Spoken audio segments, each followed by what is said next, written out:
नुकताच वक्फ सुधारणा कायदा जो आहे तो मंजूर करण्यात आला। हा नवा कायदा म्हणजे मुस्लिमांच्या हक्कावर गदा आहे असा आरोप इंडिया आघाडीच्या नेत्यांनी केला। आणि आता वक्फनंतर मोदी सरकार आणि राष्ट्रीय स्वयंसेवक संघ यांचा चर्चच्या जमिनीवर डोळा आहे असा आरोप राहुल गांधींपासून उद्धव ठाकरेंपर्यंत अगदी सर्वांनी केला। आरोप करताना विरोधक हे कशावर बोट ठेवतायत? खरंच चर्चकडे देशात सर्वाधिक जमीन आहे का? या सगळ्या प्रश्नांचा आढावा घेणारा हा रिपोर्ट पाहूया। एक ख्रिश्चन कम्युनिटीकडे जेवढी जमीन आहे त्याच्यावरती घेतील ती जमीन घेतील। बौद्धांकडे काय असेल, शीख माझ्या बंधूंकडे बांधवांकडे असेल, जैनांकडे असेल, हिंदूंकडे आहे, हिंदू देवस्थानांची जी आहे, अनेकांना असं वाटतं की ही संस्थानं बरीचशी सरकारकडेच आहेत। तसं नाही, पण देवस्थानची जी जमीन आहे ती जमीन सुद्धा हे आता काढतील। वक्फ दुरुस्ती विधेयक नुकतंच मंजूर झालं आणि त्याच्या अवघ्या 2 दिवसांनी शिवसेना ठाकरे पक्षाचे प्रमुख उद्धव ठाकरेंनी केलेलं हे विधान। वक्फनंतर चर्चच्या ताब्यात असलेल्या जमिनी भाजप आणि RSSच्या निशाण्यावर असल्याचा घणाघात उद्धव ठाकरेंनी केलाय।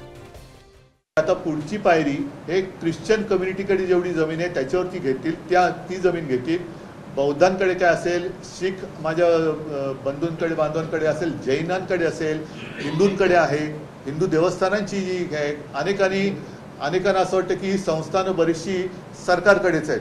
तसं नाही, पण देवस्थानची जी जमीन आहे ती जमीन सुद्धा हे आता काढतील। म्हणजे कोणत्याही समाजाबद्दल यांना मनामध्ये प्रेम नाहीये, यांचं प्रेम हे यांच्या मित्रांपुरतं आहे आणि ते सुद्धा जमिनीवरती आहे। यामागचं कारण ठरतंय ते संघाचं मुखपत्र ऑर्गनायझर मधील एक बातमी।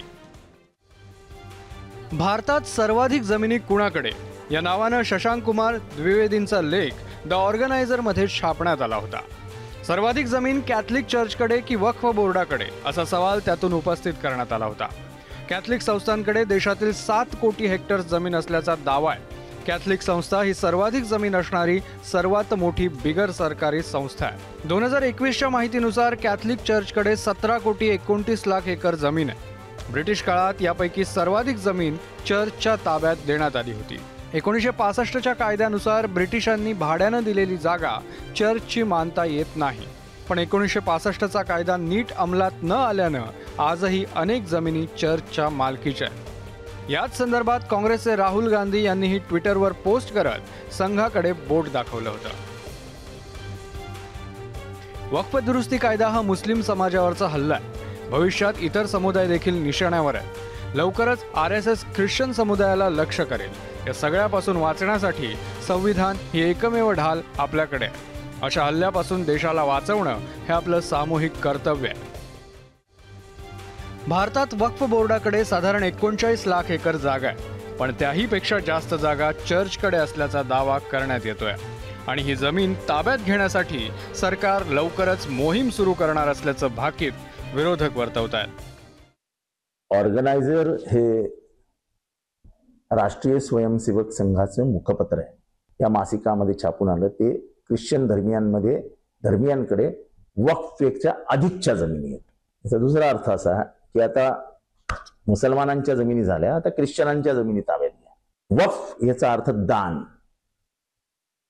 त्या दान केलेल्या जमिनी होत्या आणि त्या कोणी असो त्याला विक्रीला परवानगी नव्हती, पण सरकारने आपला हेतू स्पष्ट केला की वक्फच्या जमिनी आम्ही बाजारात आणून विकणार आहोत। एक वेळ अशी येईल जेव्हा मागणी उभी करतील की मुसलमानांचा आणि ख्रिश्चनांचं मतदानाचा अधिकार पण काढून। वक्फ कायद्यावरून सुरू असलेलं राजकीय द्वंद्व थांबत नाही, तोच चर्चच्या जमिनीच्या मुद्द्यानं डोकं वर काढताय। विरोधकांच्या दाव्याप्रमाणे खरंच सरकारचा चर्चच्या जमिनी ताब्यात घेण्याचा मानस आहे का, की वक्फवरून तापलेल्या तव्यावर पोळी भाजण्याचा हा प्रयत्न आहे? ब्युरो रिपोर्ट, ABP माझा। ABP माझा, उघडा डोळे बघा नीट।